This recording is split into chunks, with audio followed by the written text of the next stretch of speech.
गठबन्धन सरकारको 88 पृष्ठ लामो प्रगति विवरण सार्वजनिक। काम गर्न नसक्नेलाई माफी दिने मनस्थितिमा छैन, आशा जगाउन नसके म पनि ओगट्दिन भन्दै प्रधानमन्त्री प्रचण्डको उद्घोष। साथै स्वास्थ्य बिमाको दायरा बढाउने प्रधानमन्त्रीको घोषणा। हाई प्रोफाइललाई कानुनले छुँदैन, देश पहुँचमा चल्छ भन्ने भ्रम सरकारले चिरो भन्दै प्रधानमन्त्री प्रचण्डको भनाई। नेपालको पर्यटन पुरानै लयमा फर्किएको छ भन्दै सुदन किराँतीको दाबी। उद्योगको बिजुली काट्ने प्राधिकरणको निर्णयमा पुनर्विचार हुनुपर्छ भन्दै अर्थमन्त्री प्रकाश शरण महतको भनाई।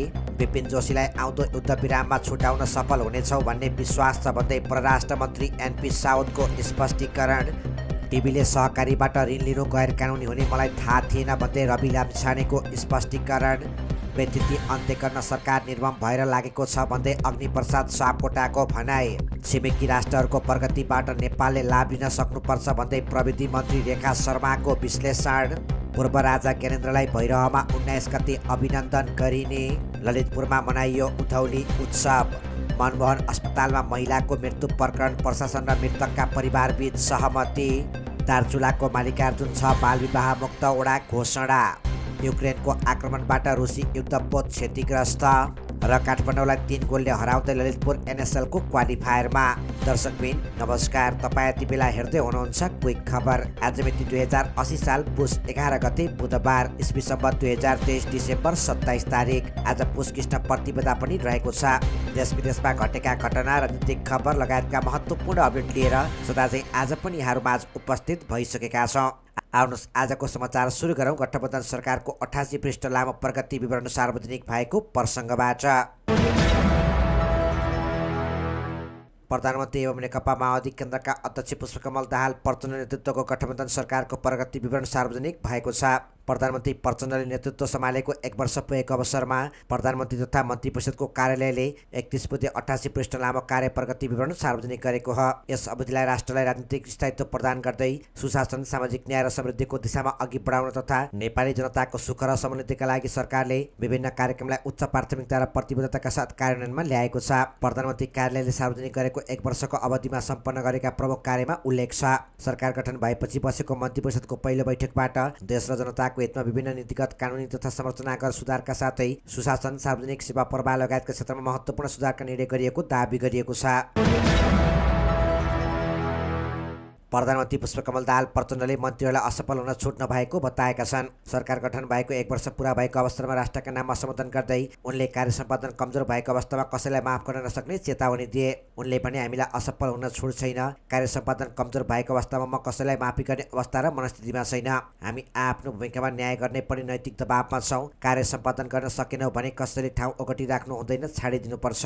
उनले देशमा सकारात्मक परिवर्तन र आशा जगाउन नसके आफूले पनि पद ओगटिराख्नु जरुरी नभएको बताए। प्रधानमन्त्री पुष्पकमल दाहाल प्रचण्डले स्वास्थ्य बिमाको दायरा विस्तार गर्ने घोषणा गरेका छन्। सरकार 1 वर्ष पुरा भएको अवसरमा देशवासीका नाममा सम्बोधन गर्दै प्रधानमन्त्री प्रचण्डले भने 2074 सालमा म प्रधानमन्त्री हुँदा राष्ट्रिय स्वास्थ्य बिमा ऐन ल्याएको हो, तर बिमा कार्यक्रम त्यसको भावना र व्यवस्था अनुसार अघि बढेन। अब यसलाई सुधार्दै मेरै कार्यकालमा बनेको ऐन बमोजिम नागरिकको स्वास्थ्यमा पहुँचको संवैधानिक हकको ग्यारेन्टी गर्ने काम उच्च प्राथमिकतामा हुनेछ। स्वास्थ्य बिमा ऐन बमोजिम बिमाको प्रभावकारी कार्यान्वयनका लागि नीतिगत र प्रक्रियागत सुधार, बोर्डको क्षमता अभिवृद्धि, बलियो अनुगमन र मूल्याङ्कन समेत र बिमाको दायरामा वृद्धि र सबैको आबद्धता, उपचारका लागि अस्पताल लगायतका संरचना र सेवाको गुणस्तरमा व्यापक सुधार र जनशक्ति व्यवस्थापनका लागि सरकार तदारुकताका साथ लागिरहेको जानकारी दिँदै उनले बिमाको हालको रकमको दायरा बढाइनेछ र आधारभूत बाहेक हाल सञ्चालित सबै निशुल्क कार्यक्रमहरूलाई समेत एकीकृत रूपमा स्वास्थ्य बिमामा आबद्ध गरिने प्रतिबद्धता व्यक्त गरे। स्वास्थ्य बिमालाई केन्द्रमा राखी एकीकृत स्वास्थ्य पूर्वाधार विकास मापदण्ड अनुसार स्वास्थ्य प्रणालीको विकासमा जोड दिने उनले स्पष्ट पारे। संस्कृति, पर्यटन तथा नागरिक उड्डयन मन्त्री सुदन किराँतीले देशको पर्यटन क्षेत्र पुरानो लयमा फर्किएको दाबी गरेका छन्। प्रचण्ड नेतृत्व सरकारको वर्ष दिन पुगेको अवसरमा हिजो मङ्गलबार मन्त्रालयमा पत्रकार सम्मेलन गर्दै मन्त्री किराँतीले आफू मन्त्री भइसकेपछि झन्डै 10 लाखको हाराहारीमा विदेशी पर्यटक नेपाल आइसकेको बताएका हुन्। आफू मन्त्री भइसकेपछि 1 महिनामा ई टिकटिङ लागू गरेको र अहिले दुर्गम क्षेत्रहरूमा उडाउन 3वटा जहाज खरिद प्रक्रियामा अघि बढिरहेको उनले बताए। मन्त्री किराँतीले 12 वर्षदेखि बिग्रिएर बसेको नेपाल वायुसेवा निगमको एउटा 3 अटर जहाजलाई पुनः मर्मत गरी सञ्चालन गर्न लागि र यो सँगै 6वटा जहाज हुने बताएका छन्। हवाई उडान हुन नसकेको 22वटा खाली विमानस्थल सहज ढङ्गले सञ्चालन गर्ने काममा पनि आफू सफल भएको उनले जिकिर गरे। अर्थमन्त्री डाक्टर प्रकाश शरण महतले उद्योगको बिजुली लाइन काट्ने विद्युत प्राधिकरणको निर्णयमा पुनर्विचार हुनुपर्ने बताएका छन्। अर्थमन्त्री महतले उद्योग व्यवसायका लागि समग्र अर्थतन्त्र नै कमजोर रहेको समयमा प्राधिकरणले लिएको अप्रिय निर्णय पुनर्विचार गर्नुपर्ने बताएका हुन्। उनले विभिन्न उद्योगमा भइरहेको अहिलेको दबावलाई सोचेर मात्रै काम गर्नुपर्ने आवश्यकता रहेको बताए। अर्थमन्त्रीले लोडसेडिङ हुँदा दिएको डेडिकेटेड लाइन बारेको विवादलाई लिएर उद्योगको बिजुली काट्ने कुरामा प्राधिकरणले पुनर्विचार गर्नुपर्ने जानकारी गराए। उद्योगले तिर्नुपर्ने रकम कति हो भन्ने कुराको टुङ्गो लागेपछि यस्तो निर्णय लिन उपयुक्त नहुने उनको भनाइ छ। उनले भने लोडसेडिङ हुने गरेको समयमा उद्योगलाई डेडिकेटेड लाइन दिएको थियो, त्यसबापत उद्योगले तिर्नुपर्ने रकमको निक्कल गरेर मात्र प्राधिकरणले यस्तो निर्णय लिनुपर्छ। अहिले सिमेन्ट लगायत विभिन्न उद्योगमा दबाव भइरहेको अवस्थामा विचार पुर्याएर काम गर्नुपर्छ। कानुन व्यवस्था अनुसार तिर्ने पर्ने कुरा त तिर्नु पर्दैन भन्ने हुँदैन। अर्थमन्त्री महतले सरकारले अप्ठ्यारो परेको बेलामा उद्योग व्यवसायलाई राहत दिनुपर्ने जानकारी गराए। नेकपा माओवादी केन्द्रका उपाध्यक्ष अग्निप्रसाद सापकोटाले जनतासँग माओवादी रूपान्तरण अभियान सार्थक भएको बताएका छन्। पाटनमा आयोजित पत्रकार सम्मेलनमा रूपान्तरण अभियानबाट जनतासँग अझै निकट सम्बन्ध स्थापित भएको उनले बताए। 2064 सालको निर्वाचनमा पाएको जनमत र 2079मा पाएको जनमतको समीक्षा गर्दा माओवादी केन्द्र र जनताको बीच सम्बन्ध कमजोर भएको महसुस गरिएपछि यो अभियानको थालनी गरेको बताउँदै सापकोटाले रूपान्तरण अभियानबाट नयाँ विश्वास पैदा गर्न सफल भएको बताए। हामीले जनतासँगै हिँड्नुपर्छ, उनीहरूकै जीवनस्तरमा रहनुपर्छ, सोही अनुसारको अभ्यास गरिरहेका छौँ, केही हदसम्म सफल भयौँ उनले भने। रूपान्तरण अभियान पार्टीको मात्र नभई सिङ्गो राज्यकै अभियान भएको सापकोटाको भनाइ थियो। यो आन्दोलनको पनि शुद्धिकरण हो, परम्परागत शैली र सोचले हुँदैन उनले भने। दृष्टिकोण कार्यनीतिमा परिवर्तन गर्न जरुरी छ। माओवादीको रूपान्तरण अभियानबाट जनतामा आशाका झिल्काहरू पैदा भएको उपाध्यक्ष सापकोटाले बताए। सञ्चार तथा सूचना प्रविधि मन्त्री रेखा शर्माले छिमेकी राष्ट्रको प्रगतिबाट नेपालले लाभ लिन सक्नुपर्ने बताएकी छन्। बेल्ट एन्ड रोड इनिसिएटिभको 10औं वार्षिक उत्सव तथा नेपाल चीनबीच कूटनीतिक सम्बन्ध स्थापना भएको 68औं वार्षिक उत्सवको अवसर पारेर नेपाल स्थित चिनिया राजदूतावासको समन्वयमा south Asia network television media ग्रुपले आयोजना गरेको दोस्रो चाइना नेपाल मिडिया शिखर सम्मेलनलाई सम्बोधन गर्दै मन्त्री शर्माले उक्त धारणा राखेकी हुन्। उनले छिमेकीको विकासबाट नेपालले लाभ लिइरहेको र यसलाई गुणात्मक रूपमा बढाइनुपर्ने जानकारी गराइन्। चिनिया सहयोगमा नेपालमा महत्त्वपूर्ण आयोजनाहरू अघि बढ्ने हाम्रो अपेक्षा छ। नेपाल चीन सीमापार रेलमार्ग, केरुङदेखि काठमाडौँ लुम्बिनी रेलमार्ग जस्ता आयोजनाहरू अघि बढ्न सकेको खण्डमा यसबाट नेपालको समृद्धिमा नयाँ आयाम थपिनेछ। मन्त्री शर्माले भनिन्, छिमेकी र अन्तर्राष्ट्रिय समुदायले सञ्चालन गर्ने विभिन्न परियोजनाहरूमा नेपाल राष्ट्रहित अनुकूल हुने गरी सामेल हुँदै आएको छ। पूर्व राजा केन्द्र शाह धार्मिक तथा सांस्कृतिक भ्रमण मात्रै होइन, उनलाई उनी निकटको अभिनन्दन गर्ने तयारी भएपछि रूपन्देही पुगेका छन्। त्यस्तै पुस 19 गते 12:30 बजे भैरवाको सुगर मिल क्षेत्रमा पूर्व राजाको नागरिक अभिनन्दन गर्ने कार्यक्रम रहेको छ।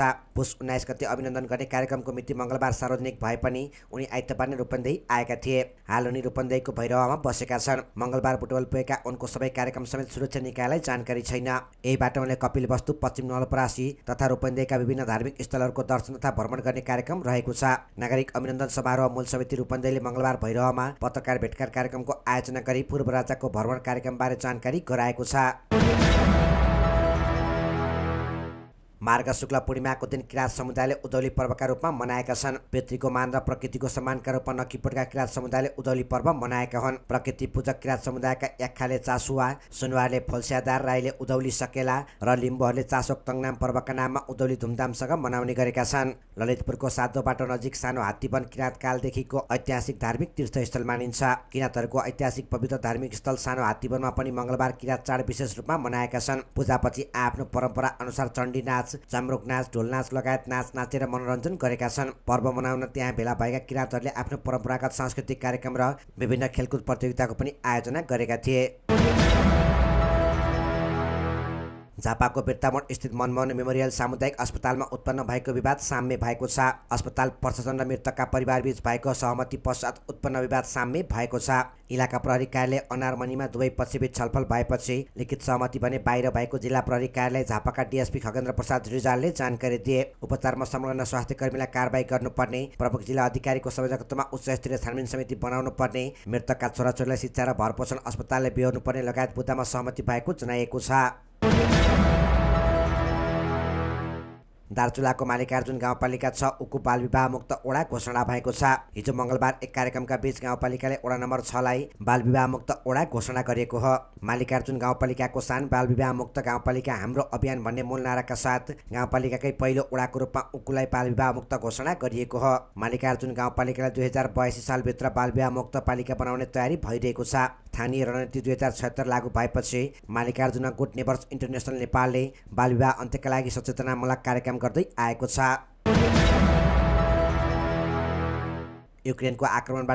युक्रेनको आक्रमणबाट एउटा रुसी युद्धपोतमा क्षति पुगेको छ। ब्ल्याक सीको एउटा बन्दरगाहमा रहेको युद्धपोत युक्रेनी हवाई आक्रमणबाट क्षतिग्रस्त भएको रुसको रक्षा मन्त्रालयले उद्धृत गर्दै बीबीसीले जनाएको छ। ड्रोन बोकेको आशंकामा क्राइमियामा रहेको रुसी युद्धपोतमाथि आक्रमण गरेको युक्रेनले जनाएको छ। यसअघि सन् 2022 को मार्चमा पनि युक्रेनले रुसको एउटा युद्धपोतमा आक्रमण गरी ध्वस्त बनाएको थियो। रुसले सन् 2022 को फेब्रुअरी महिनादेखि युक्रेनमा सैन्य आक्रमण गरिरहेको छ। केही हप्ता यता रुसी सैनिकहरूले 1200 किलोमिटर लामो क्षेत्रहरूमा आक्रमण गरिरहेको जनाएको छ।